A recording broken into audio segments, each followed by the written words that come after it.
నమస్తే మిత్రమా, welcome to epitome IAS. So ఈరోజు మనకు చాలా ఇంపార్టెంట్ అండ్ కీలకమైన అప్డేట్స్ కూడా ఉండడం జరిగింది వేరియస్ న్యూస్ పేపర్లో. సో ప్రతి ఒక్కరు కూడా లాస్ట్ వరకు కూడా ఈ యొక్క సెషన్ను స్కిప్ చేయకుండా చూసేటువంటి ప్రయత్నం చేయండి. మీకు చాలా వరకు యూస్ఫుల్ అయినటువంటి ఇన్ఫర్మేషన్ కూడా షేర్ చేయడం జరుగుతుంది. సో ప్రధానంగా చూసుకున్నట్టయితే 6,729 మంది అవుట్ అంటూ ప్రధానంగా చూసుకున్నట్టయితే పదవి విరమణ చేసి కాంట్రాక్ట్పై పనిచేస్తున్న వారిపైన వేటు అంటూ ఒక ప్రధానమైన వార్తను ఆంధ్రజ్యోతి పత్రిక కవర్ చేయడం జరిగింది. రేవంత్ సర్కార్ సంచలన నిర్ణయం, అటెండర్ నుంచి ఐఏఎస్ దాకా తొలగింపు, జాబితాలో మెట్రో ఎండి ఎన్విఎస్ రెడ్డి, అదేవిధంగా మనకు వైటీడీఏ వీసీ కిషన్ రావు అని మనకి ఇక్కడ ప్రధానంగా ఇస్తున్నారు.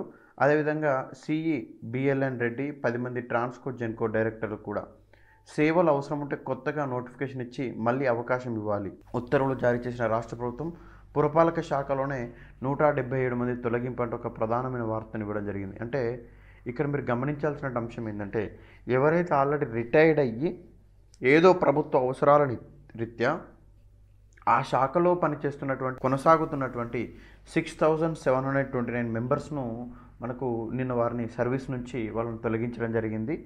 సో దీని ద్వారా 6,000 అంటే వీళ్ళందరినీ తొలగించడం ద్వారా ఇక్కడ 6,000కు పైగా ఉద్యోగ నియామకాలకు ఛాన్స్ ఉందంటే ఒక ప్రధానమైనటువంటి వార్తను ఇవ్వడం జరిగింది. ఉద్యోగులకు పదోన్నతులు లభించేటువంటి అవకాశం ఉంది. అంటే వీళ్ళ పొజిషన్లోకి ఆల్రెడీ ఎవరైతే వీళ్ళకు అసిస్టెంట్స్గా వీళ్ళ కింది క్యాడర్లో పనిచేస్తున్న వాళ్ళందరూ ప్రమోషన్ ద్వారా ఈ క్యాడర్కి వస్తే అక్కడ వేకెన్సీ నోటీస్ అయ్యేటువంటి అవకాశం ఉంది. దీని ద్వారా కొత్త నియామకాలు కూడా సుమారు 6,000 వరకు వచ్చేటువంటి అవకాశం ఉందంటే ఇక్కడ అవకాశం కనిపిస్తుంది. ఒకరు కాదు, 10లు కాదు, 100లు కాదు, ఏకంగా 6,729 మందిని మనకు ప్రధానంగా చూసుకుంటే కొలువుల్లో నుంచి తొలగించారు. పదవి విరమణ పొందాక కూడా తెలంగాణలో కాంట్రాక్టు పద్ధతిలో కొనసాగుతున్న వారిని ఇంటికి పంపుతూ రేవంత్ రెడ్డి సర్కార్ తీసుకున్న నిర్ణయం సంచలన నిర్ణయం. ఇది ప్రభుత్వం ఒక్క ఉత్తర్వులతోటి 6,729 మందిని ఇంటికి పంపించింది. ఇలా తొలగించిన వారిలో అటెండర్ మొదలు ఐఏఎస్ అధికారి దాకా కూడా ఉండడం గమనార్హం.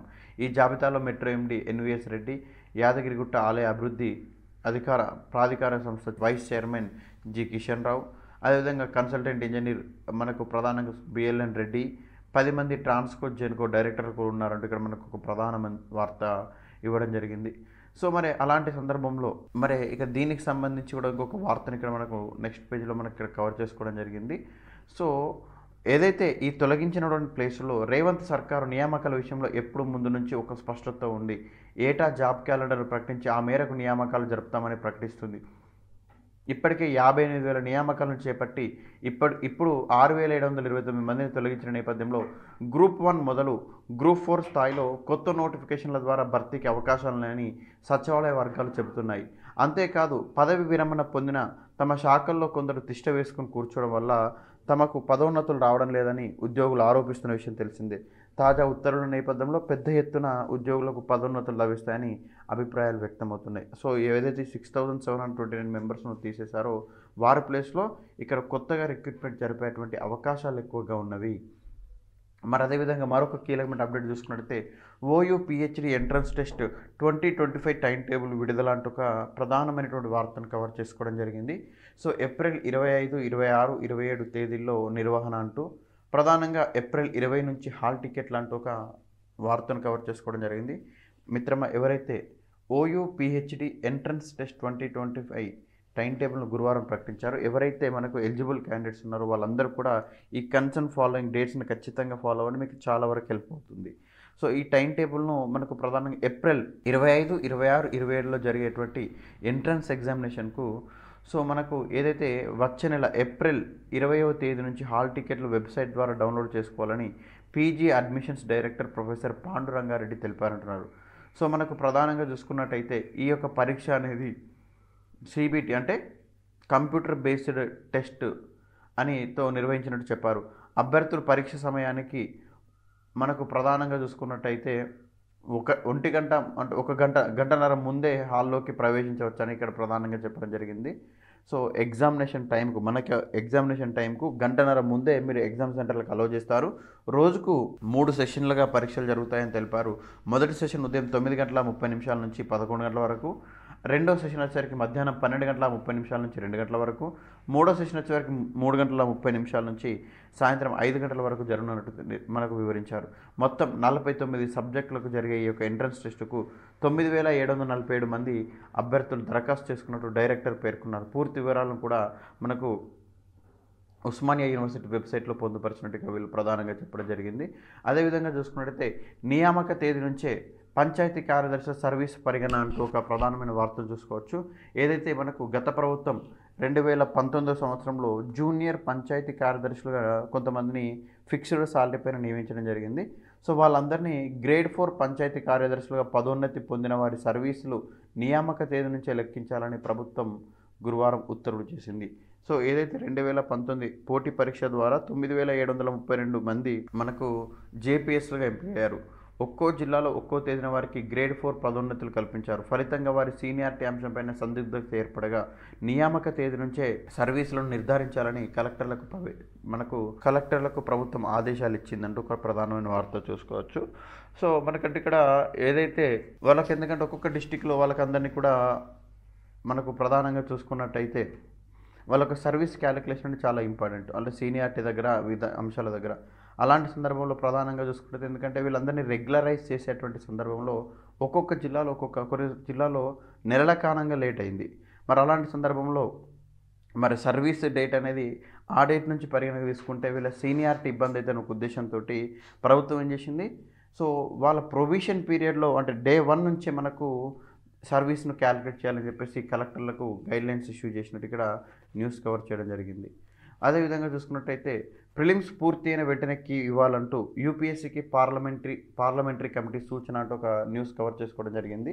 ఏదైతే సివిల్ సర్వీసెస్ ఉద్యోగాల ఎంపికకు నిర్వహించే ప్రిలిమినరీ పరీక్షలు పూర్తి అయిన వెంటనే వాటి యొక్క జవాబులు అంటే కీ పేపర్ను విడుదల చేయాలని యూపీఎస్సీకి గురువారం పార్లమెంటరీ కమిటీ సూచించింది. అంటే ఇప్పుడు మరి కీ ఇవ్వట్లేదంటే ఇస్తున్నారండి. సో ప్రస్తుతం ఎలా ఇస్తున్నారంటే, ప్రస్తుతం మొత్తం ఎంపిక ప్రక్రియ పూర్తయిన తర్వాతనే ప్రిలిమినరీ కీని విడుదల చేస్తున్నారు. ఈ విధానం సరికాదని, ఈ కారణంగా జవాబుల్లో తప్పులు ఉంటే సవాలు చేసే అధికారం అభ్యర్థులకు ఉండడం లేదని పేర్కొంది. పారదర్శకత, నిజాయితీ ఉండడం కోసం కీని వెంటనే విడుదల చేయాలని చెప్పేసి యూపీఎస్సీకి పార్లమెంటరీ కమిటీ సూచించడం జరిగింది. అంటే రాష్ట్ర పబ్లిక్ సర్వీస్ కమిషన్స్లో ఆల్రెడీ ఈ విధానం అమల్లో ఉంది, యూపీఎస్సీలో లేదు కాబట్టి సో యూపీఎస్సీలో ఈ విధానాన్ని తీసుకొని రావాలని చెప్పేసి వీళ్ళు రికమెండ్ చేయడం జరిగింది. సో అదేవిధంగా సీఏ పరీక్షలు ఇక నుంచి ఏడాదికి 3 సార్లు అంటూ మనకు ఒక ప్రధానమైన వార్త కూడా చూసుకోవడం జరిగింది. సో ఏదైతే చార్టెడ్ అకౌంట్ ఫైనల్ పరీక్షను ఈ ఏడాది నుంచి 3 సార్లు నిర్వహిస్తామని institute of chartered accounts of India కూడా తెలపడం జరిగింది.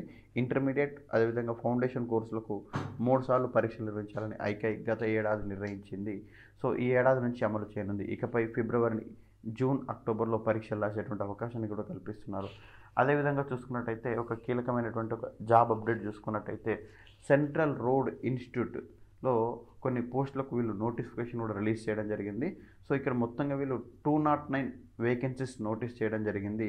సో అందులో పోస్టులు వచ్చేసరికి 299 పోస్టులు ఏంటి, 209 పోస్టులు ఏంటంటే, ఒకటి junior secretariat assistant, junior stenographer, ఈ 2 కేటగిరీలకు సంబంధించి మొత్తంగా 209 పోస్టులను నోటీస్ చేయడం జరిగింది.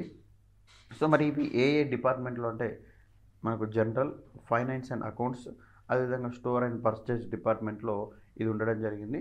సో దీనికి సంబంధించి అప్లికేషన్స్ అనేది ఆన్లైన్లో అప్లై చేసుకోవచ్చు. సో ఈ యొక్క అప్లికేషన్స్కి లాస్ట్ డేట్ అనేది మనకు ఏప్రిల్ 21 మనకు లాస్ట్ డేట్గా ఉండడం జరిగింది.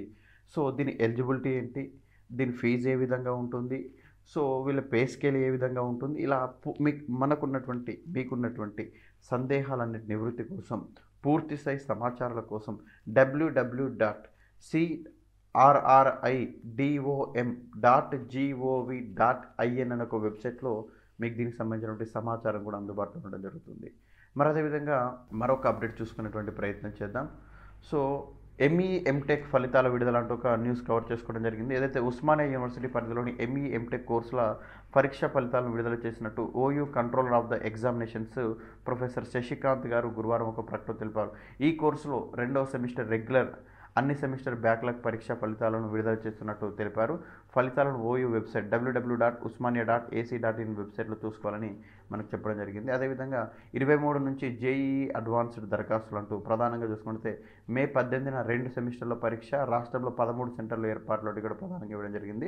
ఒకసారి జేఈఈ అడ్వాన్స్డ్ షెడ్యూల్ ఒకసారి గమనించుకుని ప్రయత్నం చేస్తే దీనికి సంబంధించిన రిజిస్ట్రేషన్స్ అనేది మనకు ఏప్రిల్ 23 నుంచి స్టార్ట్ అవ్వడం జరుగుతుంది. సో రిజిస్ట్రేషన్స్ అనేది మే 2 వరకు లాస్ట్ డేట్గా ఉండడం జరిగింది. సో మే 2 వరకు రిజిస్ట్రేషన్ చేసుకున్న ఫీ పేమెంట్ 5th మే వరకు లాస్ట్ డేట్గా ఉండడం జరిగింది. సో అడ్మిట్ కార్డు అనేది 11th మే రోజున రావడం జరుగుతుంది. ఎగ్జామినేషన్ వచ్చేసరికి 18th మే రోజున ఉండడం జరుగుతుంది. సో రెస్పాన్స్ షీట్స్ అనేది 22nd మే రోజున రిలీజ్ చేయడం జరుగుతుంది. ప్రిలిమినరీకి వచ్చేసరికి 26th మే రోజున రిలీజ్ చేయడం జరుగుతుంది. దీని యొక్క రిజల్ట్ వచ్చేసరికి జూన్ 2 రోజున విడుదల చేయడం జరుగుతుంది. సో ఇలా పూర్తి స్థాయిలో రాష్ట్రంలో కూడా మనకి ఈసారి 13 సెంటర్లను కూడా ఏర్పాటు చేయడం జరిగింది. కాబట్టి ప్రతి ఒక్క అభ్యర్థులు కూడా మనకు అప్లై చేసుకున్నప్పుడు మీ యొక్క సెంటర్ను ఆప్షన్ ఇచ్చే దగ్గర జాగ్రత్తగా చెక్ పెట్టుకునే ప్రయత్నం చేయండి. తెలంగాణలో 13 సెంటర్లు అనగా ఆదిలాబాద్, హైదరాబాద్, కరీంనగర్, ఖమ్మం, కోదాడ, కొత్తగూడెం, మహబూబ్ నగర్, నల్లగొండ, నిజామాబాద్, సత్తుపల్లి, సిద్దిపేట, సూర్యాపేట, వరంగల్లను సెంటర్స్గా ఇవ్వడం జరిగింది. సో మరి అదేవిధంగా చూసుకున్నట్టయితే గ్రూప్ 2 ఫలితాల కోసం అభ్యర్థుల నిరీక్షణ అంటూ ప్రధానంగా ఆంధ్రప్రదేశ్ గ్రూప్ 2 ప్రధాన పరీక్ష ఫలితాల కోసం అభ్యర్థులు నిరీక్షిస్తున్నారు. గత నెల 23న పరీక్ష నిర్వహించారు. సాధారణంగా పరీక్ష జరిగాక 2-3 వారాల్లోగానే ఫలితాలను వెల్లడించాల్సి ఉంటుంది. నెల దాటినప్పటికీ కూడా ప్రకటించలేదు. నోటిఫికేషన్లో రోస్టర్ పాయింట్ మనకు ఫిక్సేషన్ తీరుపైన వివాదం నెలకొన్న నేపథ్యంలో ప్రభుత్వం నుంచి మరింత స్పష్టత వచ్చాకే ఫలితాలు వెల్లడిస్తామని వెల్లడించాలని ఏపీపీఎస్సీ భావిస్తున్నట్టు ఇక్కడ వార్తను కవర్ చేయడం జరిగింది. ముగిసిన రాత పరీక్షలు. రాష్ట్రంలో వివిధ పోస్టులకు నిర్వహించిన రాత పరీక్షలు ముగిసినట్టు ఏపీపీఎస్సీ గురువారం ఒక ప్రకటన తెలిపింది. ఇందులో ఎన్టీఆర్ ఆరోగ్య విశ్వవిద్యాలయంలో గ్రంథపాలకులు, అదేవిధంగా పొల్యూషన్ కంట్రోల్ బోర్డులో అసిస్టెంట్ ఎన్విరాన్మెంట్ ఇంజనీర్లు, ఎనలిస్ట్ గ్రేడ్ 2 పోస్టులు, అదేవిధంగా విద్యాశాఖలో డిప్యూటీ ఎడ్యుకేషనల్ ఆఫీసర్ పోస్టులు ఉన్నాయని చెప్పడం జరిగింది. ఈ నెల 24 నుంచి 27 మధ్యలో ఈ పరీక్షలు జరిగాయని ఏపీపీఎస్సీ ఒక ప్రకటనలో తెలియజేయడం జరిగింది. అదేవిధంగా చూసుకుంటే యంగ్ ప్రొఫెషనల్స్. సో బెల్గావిలోని మనకు ప్రధానంగా చూసుకున్నట్టయితే ఐసీఎంఆర్ మనకు ప్రధానంగా చూసుకున్న నేషనల్ ఇన్స్టిట్యూట్ ఆఫ్ ట్రెడిషనల్ మెడిసిన్లో తాత్కాలికంగా అంటే కాంట్రాక్ట్ బేస్డ్ పోస్టులు కూడా నోటిఫికేషన్ రిలీజ్ చేయడం జరిగింది. ఇక్కడ మొత్తం కూడా 4 పోస్టులు అనేది 4 పోస్టులు అనేది ఉండడం జరిగింది. సో మనకు సైంటిఫిక్ డిపార్ట్మెంట్లో, ఐటీ డిపార్ట్మెంట్లో, సివిల్ ఇంజనీరింగ్, అదేవిధంగా అడ్మిన్ డిపార్ట్మెంట్స్లో వేకెన్సీస్ అనేది నోటీస్ చేయడం జరిగింది. దీని సెలక్షన్ అనేది ఇంటర్వ్యూ ద్వారా ఉంటుంది. ఇంటర్వ్యూ తేదీ అనేది ఏప్రిల్ 21 ఉంటుంది.